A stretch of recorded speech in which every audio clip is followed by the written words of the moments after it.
the coolest thing is, my pastor told me the other day, I used to carry, this was like 2 years ago. My pastor, I would always say, like, my whole life, I kind of hated my dad for that. And my pastor was praying over my team. I asked him to pray over my team. And he came up to me on stage. He called me on stage and he's praying over me. I've never told him this story about my dad. But honestly, I just never forgave him, my dad. I never, I grew up like as a kid that went to a basketball game and everybody had a dad and I didn't have one.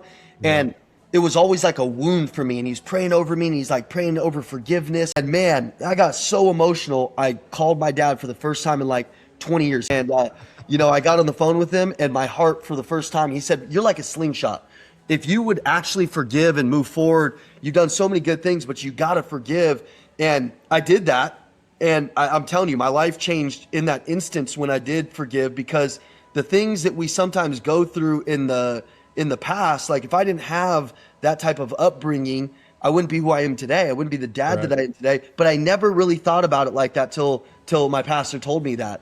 And then that forgiveness aspect made me a happier person. You know what I mean? Yeah. Like I gained like 20% more happiness just by like being like, you know what? Man, like everybody's going through something. Every leader, every dad, my dad was probably going through something crazy.